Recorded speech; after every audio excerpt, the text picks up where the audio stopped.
जिसका डर था वही बात हो गई, था जिसका डर वही बात हो गई। अफगानिस्तान और पाकिस्तान के बीच एक बार फिर ठन गई है। पाकिस्तान ने बहुत बड़ी बड़ी धमकियां दी अफगानिस्तान को। तो as a good news, Bagram airbase has been offered to India in lieu of us vacating the Tajikistan airbase and एक हमारा एडवांस पार्टी वाला डेट detachment has already done its operational सर्वे।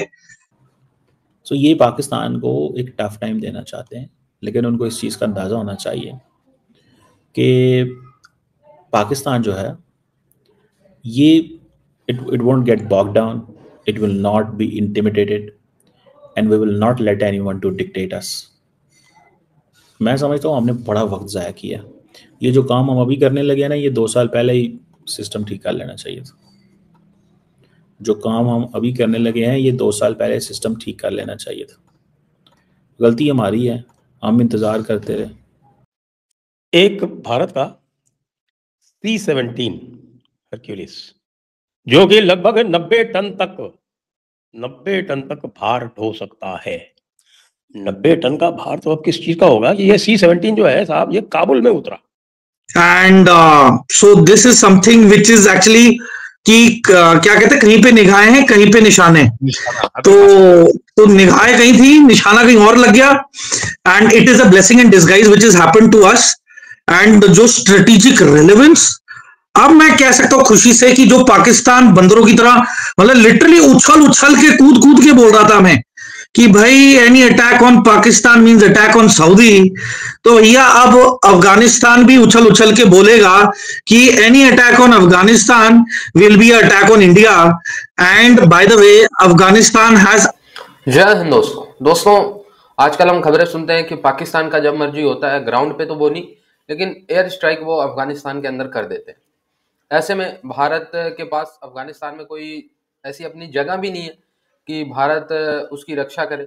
अफगानिस्तान के रिक्वेस्ट पे एक बार बात सामने आई थी कि भारत जो है वो आकाश एयर डिफेंस देगा, पर उसको लेके भी अफगानिस्तान की मीडिया ने बस दावा ही किया था। फिर कोई ऑफिशियल उसको लेके कोई खबर नहीं आई, जो मैं आपको रियलिटी बता दूं। रूस ने लेकिन एक एयर डिफेंस दिया हुआ है, वो भी इतना मतलब कह ले कोई खास नहीं है, पुराने मॉडल का है, 1990 के आसपास के मॉडल का है। वो एयर डिफेंस जो है इस समय अफगानिस्तान अपने प्रमुख जगहों पे यूज करता है। अब जो खबर आप सुन ही रहे होंगे कि ऑफर की है अफगानिस्तान ने बगराम एयरबेस भारत को, ये भी अनाधिकारिक खबर है। अभी ये भी जो है अफगानिस्तान के रेडियो वगैरह में इसको लेके दावे किए जा रहे हैं जो एक्सपर्ट है। भारत की तरफ से भी कोई दावा नहीं है, ना बयान है। अफगानिस्तान की जो वहाँ है अखुंजादा की जो रिजीम है, जो अफगान तालिबान की, उन्होंने भी अभी इस पर कोई बात नहीं की है।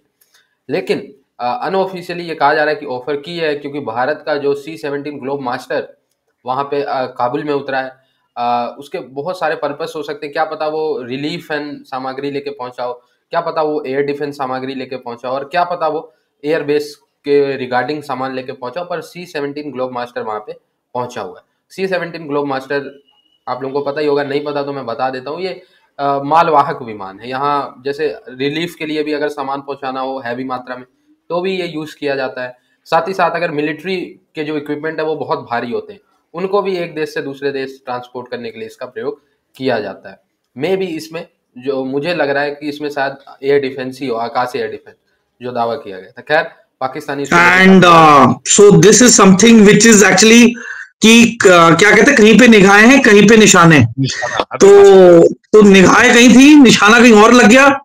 And it is a blessing in disguise which is happen to us. And जो स्ट्रेटेजिक रेलेवेंस, अब मैं कह सकता हूं खुशी से कि जो पाकिस्तान बंदरों की तरह मतलब लिटरली उछल के कूद के बोल रहा था हमें कि भाई any attack on Pakistan means attack on Saudi, तो भैया अब अफगानिस्तान भी उछल के बोलेगा कि any attack on Afghanistan will be attack on India.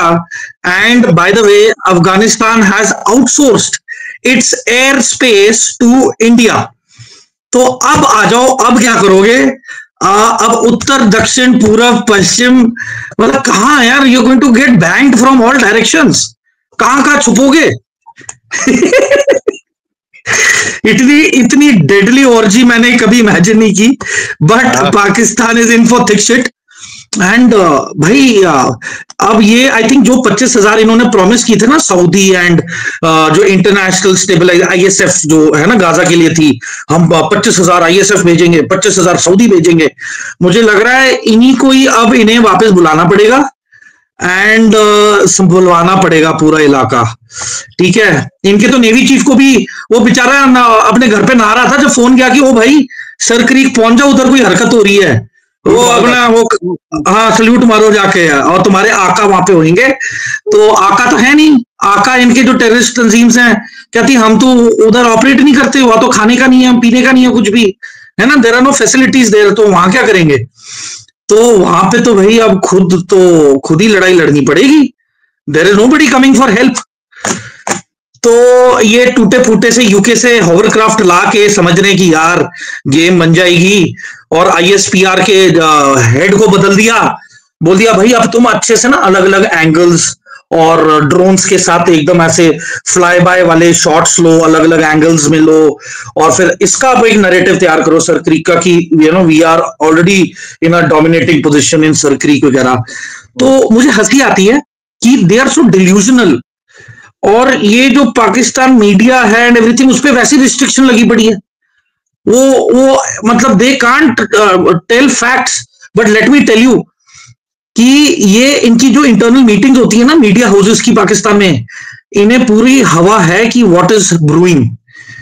And I think इनका मतलब कुछ मौलवी तो ये भी बोलने लगे हैं, मौलवीज मस्जिदों में पाकिस्तान में, they are actually telling the public, अवाम ऑफ पाकिस्तान, कि भाई इंडियन आर्मी आके हमें पाकिस्तान की फौज से बचाए। It has come to that. गलती हमारी है, हम इंतजार करते रहे, नहीं हो जाएंगे, ये भी भाई हैं दोस्त हैं, पता नहीं क्यों इतना इंतजार किया। ये काम पहले महीने हो जाना चाहिए था, दूसरे महीने, लेकिन अब वो चलो एटलीस्ट इस चीज़ की तो समझ आती है कि लोग ये तो कहेंगे ना कि हाँ यार, अब हर बंदा दुनिया में ये ज़रूर कहता है कि जी पाकिस्तान जो है ना उसने तो देखें बहुत अच्छा किया, इंतज़ार किया, देखें पाकिस्तान डिड वेट, पाकिस्तान ने इंतज़ार किया। अब हर कोई ये कहता है, हर कोई ये कहता है जी कि पाकिस्तान ने इंतज़ार किया है, ये पाकिस्तान का वो एक है कि जी वो इंतज़ार करता है, बंदा 4,000 मरवा लिया है लेकिन इंतज़ार करता है, सीधी सी बात है, ऐसे ही है ना कि 4,000 बंदा मरवा लिया लेकिन इंतज़ार किया है। ओके फाइन, सो ये चीज़ जो है दैट इज़ इम्पॉर्टेंट, ये चीज़ जो है वो इम्पॉर्टेंट है, मुझे तो कम से कम इस तरह नज़र आती है, मुझे तो कम से कम इस तरह नज़र आती है। और एक वो जिसे कहते हैं ना एक बड़ी चीज़ है, बड़ी चीज़ ये है कि किसी ना किसी तरीके से चीज़ें जो हैं वो मैनेज होनी चाहिए थी, किसी ना किसी तरीके। पाकिस्तान को अब वो जिसे कहते हैं ना मौका मिल गया, ट्रस्ट में पाकिस्तान को मौका मिल गया, मौका ये मिला है कि पुराने इनके साथ सारे स्कोर सेटल करें,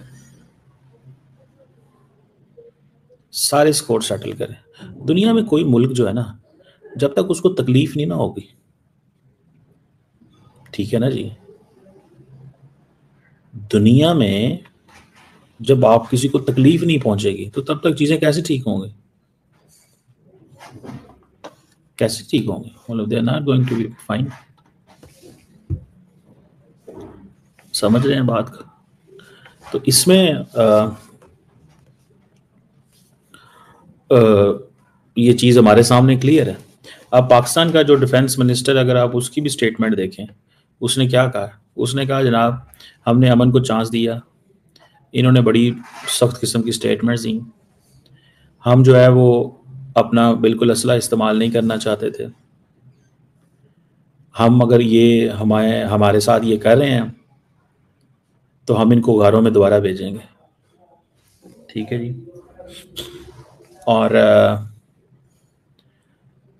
और पाकिस्तान जो है और तालिबान रजीम जो है, पाकिस्तान कहता है कि ये अफ़गानिस्तान के अंदर एक नए कॉन्फ्लिक्ट को जन्म दे रहा है। और जंग को दावत दी जा रही है, जंग की दावत दी जा रही है।